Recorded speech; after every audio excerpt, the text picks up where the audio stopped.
Damage ഉണ്ടാക്കാൻ വേണ്ടിയല്ലേ നിങ്ങൾ എല്ലാരും ശ്രമിച്ചുകൊണ്ടിരിക്കുന്നത്. നിങ്ങൾ എത്രമാത്രം ഡാമേജ് എനിക്ക് ഉണ്ടാക്കാൻ പറ്റുമെന്നാണല്ലോ നിങ്ങൾ നോക്കിക്കൊണ്ടിരിക്കുന്നത്. ആ മോഹത്തോടു കൂടി തന്നെ നിങ്ങൾ നിൽക്കുന്നേ എനിക്ക് പറയാനുള്ളൂ. അതുകൊണ്ട് മാത്രം ഡാമേജ് ആയി പോകുന്ന ഒരു വ്യക്തിത്വമല്ല എനിക്കുള്ളത് എന്നത് ആവർത്തിച്ച് വ്യക്തമാക്കാൻ ഞാൻ ആഗ്രഹിക്കുകയാണ്.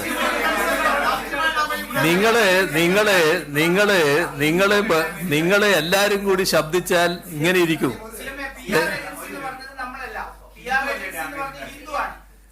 ഏത്? അതെ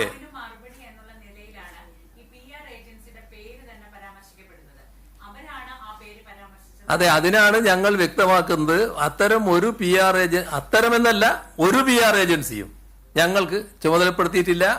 ഞങ്ങളുടെ ഭാഗമായിട്ട് ഒരു PR ഏജൻസിയും പ്രവർത്തിക്കുന്നില്ല.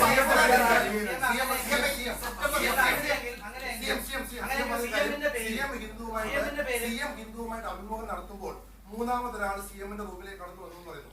അത് സാധ്യമാണ്? ഒരു മുഖ്യമന്ത്രിയുമായിട്ട് ഒരു മാധ്യമം സംസാരിക്കുമ്പോൾ പുറത്ത് ഒരാൾ എങ്ങനെയാണ് അകത്ത് കടക്കാൻ കഴിയുക? CM അനുവദിക്കാറുണ്ടോ?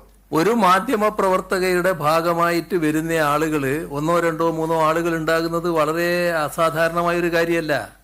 അത് സ്വാഭാവികമായിട്ടുണ്ടാകുന്ന ഒരു കാര്യമാണ്. അത്രയും അവിടെ നടന്നിട്ടുള്ളൂ.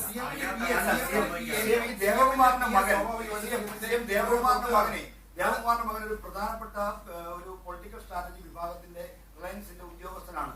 അങ്ങനെ വ്യക്തിപരമായി അറിയുന്ന ആളായിരിക്കും. പക്ഷെ അദ്ദേഹത്തിന്റെ കൂടെ വന്ന ആളും ഒരു കേസ് എന്ന് പറഞ്ഞ ഒരു PR സ്ഥാപനത്തിന്റെ ഹെഡാണ്. അപ്പോൾ ഇവർ രണ്ടുപേരും കൂടി വരുന്ന ഒരു ഇന്റർവ്യൂ തരപ്പെടുത്തി കൊടുക്കുന്നതാണ് ഇതൊരു വിശദീകരണം. അതിനെക്കുറിച്ച് എനിക്കറിയില്ല. എനിക്കറിയാവുന്ന കാര്യം അതാണല്ലോ നിങ്ങളുടെ അടുത്ത് എനിക്ക് പറയാൻ പറ്റുക. എനിക്കറിയാവുന്ന കാര്യം ഈ ഹിന്ദുവിന്റെ ഒരു ഇന്റർവ്യൂവിന് അവർക്ക് താല്പര്യമുണ്ട്. നിങ്ങളൊരു സമയം കൊടുക്കൂ എന്നുള്ളത് ഈ പറയുന്ന ദേവകുമാറിന്റെ മകൻ ചോദിച്ചു എന്നുള്ളത് ശരിയാണ്. അതിന് സമയം കൊടുത്തു എന്നുള്ളത് ശരിയാണ്.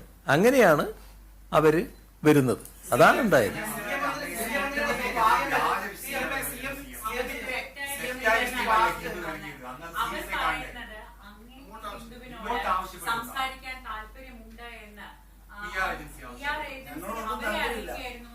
ഞാൻ പറഞ്ഞല്ലോ, ഞാൻ ഒരു PR ഏജൻസിയും ബന്ധപ്പെട്ടിട്ടില്ല.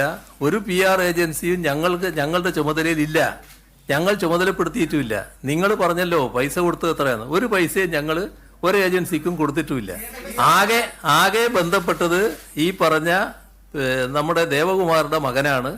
അയാൾ ഇങ്ങനെ ഒരു ആവശ്യം ഉന്നയിച്ചപ്പോൾ അത് സമ്മതിച്ചിട്ടുള്ളത് ശരിയാണ്. അതിന്റെ ഭാഗമായിട്ടാണ് ഇന്റർവ്യൂ നടന്നത്.